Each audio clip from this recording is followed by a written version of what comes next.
Japan की एक ऐसी साइकिल जो हवा में क्यों जलती है, और एक ऐसी आइसक्रीम जो कभी पिघलती ही नहीं, और किटकैट के 300 से ज्यादा फ्लेवर मिलते हैं। जापान में तरबूज स्क्वायर शेप के ही क्यों होते हैं। वीडियो बहुत ही मजेदार होने वाली है, वीडियो को एंड तक जरूर देखना, और चैनल को सब्सक्राइब नहीं किया तो चैनल को भी सब्सक्राइब कर लो। नंबर 7, हम सबको बचपन में सिखाया गया है कि खाते वक्त आवाज मत करो, लेकिन जापान में जितनी जोर से आप रमेन स्लर्प करोगे उतना ही पोलाइट और रिस्पेक्टफुल माना जाता है। शेफ को खुशी होती है जब वो आपके खाने की आवाज सुनता है। इसे जापानीज में जुरु जुरु कहते हैं। इसके पीछे एक प्रैक्टिकल साइंस होती है। जब आप नूडल को स्लर्प करते हो तो उसके साथ एयर भी अंदर जाती है। ये एयर दो काम करती है। पहला तो नूडल को ठंडा करती है ताकि आपका मुंह ना जले, और दूसरा फूड का अरोमा सीधा आपके टेस्ट बड तक पहुंचाती है, जिससे पूरा एक्सपीरियंस खाने का स्वादिष्ट हो जाता है। ये कल्चर जापान के ईडो पीरियड से आता है, जो 1603 से 1868 तक चला था। उस जमाने में स्ट्रीट फूड स्टॉल, जिन्हें यटाई कहते थे, वह सुबा और यूडोन को बहुत पॉपुलर मानते थे। वहाँ लाउड स्लर्पिंग एक सिग्नल लगती थी कि जल्दी खा रहे हो और बाकी लोगों के लिए आप जगह भी बना रहे हो। जापान में एक बहुत इंपॉर्टेंट कॉन्सेप्ट है जिसे कहते हैं ओमोटेनाशी, यानी परफेक्ट हॉस्पिटलिटी। इसका मतलब होता है शेफ अपने पूरे दिल से खाना बनाता है। अगर आप चुपचाप खाओगे तो शेफ को लगेगा कि शायद आपको खाना पसंद ही नहीं आया,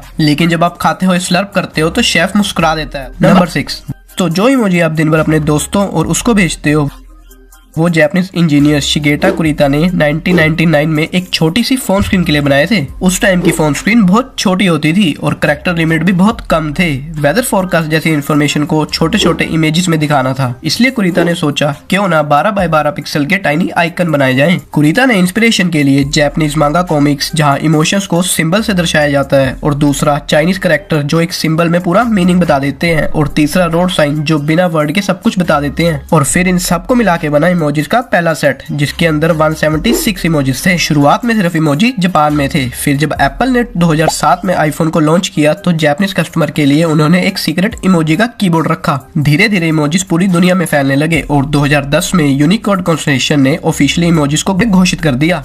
तो नंबर 5, जापान में एक स्पेशल फ्रूट होता है यूबरी किंग मेलन, और इसका ऑक्शन प्राइस $20,000 से भी ज्यादा होता है, मतलब ऑलमोस्ट इंडिया के 16 लाख रुपए। अब तुम सोच रहोगे भाई इसमें ऐसा क्या है। दरअसल जापान में ये मेलन कोई नॉर्मल फ्रूट नहीं, एक लग्जरी स्टेटस सिंबल होता है। जैसे इंडिया में शादी में लोग सोना गिफ्ट करते हैं, वैसे ही जापान में अल्ट्रा रिच लोग फ्रूट्स गिफ्ट करते हैं। और इस मेलन को ग्रो करना कोई नासा मिशन से कम नहीं होता। फार्मर हर सिंगल फ्रूट को कवर करते हैं, कीड़ों से बचाते हैं और अच्छे से धूप लगाते हैं। टेम्परेचर, ह्यूमिडिटी सबको मेजर करना पड़ता है। हर मेलन को इतना पैम्पर किया जाता है जितना हम खुद को भी नहीं करते। और सबसे क्रेजी पार्ट, ये मेलन को जोड़े में बेचा जाता है, क्योंकि सिमेट्री इनकी बहुत इंपॉर्टेंट होती है। अगर शेप थोड़ा सा भी गलत हो जाए तो इनका प्राइस गिर सकता है। नंबर 4, तो दोस्तों बचपन में साइकिल तो आपने चलाई ही होगी, पर एक ऐसी साइकिल जो हवा में चलती है, ये है जापान की स्काई साइकिल। इसे 52 फीट ऊपर होने के बावजूद भी पैडल से चलाया जाता है। इसे ओकायामा प्रेफेक्चर के अम्यूजमेंट पार्क में 1971 में बनाया गया था। तो दोस्तों इस साइकिल को चलाते वक्त तुम्हें हर तरफ से सीटो आइलैंड सी का खूबसूरत नजारा दिखाई देता है। तो नंबर 3, गर्मियों में आइसक्रीम लेते हो और 5 मिनट में पिघल जाती है, थोड़ा फ्रस्ट्रेटिंग है ना। लेकिन जापान के साइंटिस्ट ने एक ऐसी आइसक्रीम बना दी जो घंटों तक पिघलती ही नहीं।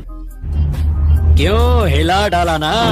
और इसकी खोज 2011 के अर्थक्वेक की वजह से हुई थी। ये है जापान की सबसे बड़ी तबाहियों में से एक थी। इस डिजास्टर के बाद रिसर्चर कंजावा यूनिवर्सिटी में काम कर रहे थे। उन्हें एक स्ट्रॉबेरी फार्मर ने बताया कि उनकी स्ट्रॉबेरीज में इतना ज्यादा पॉलीफिनॉल है कि क्रीम को एब्जॉर्ब ही नहीं कर पाती। दरअसल पॉलीफिनॉल एक ऐसा मॉलिक्यूल है जो आइसक्रीम को मेल्ट करने से रोकता है। लेकिन इसी प्रॉब्लम ने एक रेवोल्यूशनरी इन्वेंशन को जन्म दिया। साइंटिस्ट ने रिसर्च करते करते पाया कि स्ट्रॉबेरी से निकाला हुआ पॉलीफिनॉल क्रीम की फैट और वाटर को एक स्पेशल स्ट्रक्चर से बाइंड कर देता है। इसे आइसक्रीम के मॉलिक्यूल से एक ऐसा नेटवर्क बनाते हैं जो हीट को रोकते हैं। इसी डिस्कवरी से बनी कंजावा आइसक्रीम, जो कि रूम टेम्परेचर पर 30 से ज्यादा मिनट तक बिना पिघले रह सकती है, जबकि नॉर्मल आइसक्रीम 3 से 5 मिनट में पिघलने लगती है। और सबसे खास बात की इसका टेक्सचर बिल्कुल नॉर्मल आइसक्रीम जैसा होता है और टेस्ट भी बिल्कुल सेम होता है। ये आइसक्रीम अब जापान की स्पेशलिटी शॉप्स पे मिलती है और टूरिस्ट इसको देखकर बहुत हैरान हो जाते हैं। नंबर 2, हमारे यहाँ किटकैट का मतलब होता है सिर्फ चॉकलेट वेफर, लेकिन जापान में किटकैट एक इमोशन है। वहाँ 300 से ज्यादा फ्लेवर मिलते हैं, जैसे wasabi KitKat, green tea KitKat, sweet potato और सोया सॉस किटकैट। लेकिन सवाल ये है आखिर जापान में किटकैट का इतना क्रेज क्यों है। क्योंकि जापान भाषा में किटकैट की आवाज मिलती है किटकैट्सु से, जिसका मतलब होता है तुम जरूर जीतोगे। इसलिए स्टूडेंट एग्जाम से पहले एक दूसरे को किटकैट गिफ्ट कर देते हैं गुड लक के लिए। मतलब सोचो, हमारे यहाँ एग्जाम में लोग पेन मांगते हैं और जापान में चॉकलेट देकर एक दूसरे को मोटिवेशन देते हैं। नंबर 1, ये फैक्ट सुनने के बाद आप कंफ्यूज होने वाले हो, जापान में सिर्फ स्क्वायर वाटरमेलन ही क्यों बिकता है। फार्मर छोटे ग्लास बॉक्स के अंदर वाटरमेलन को उगाते हैं, जिससे उसका शेप स्क्वायर बन जाता है।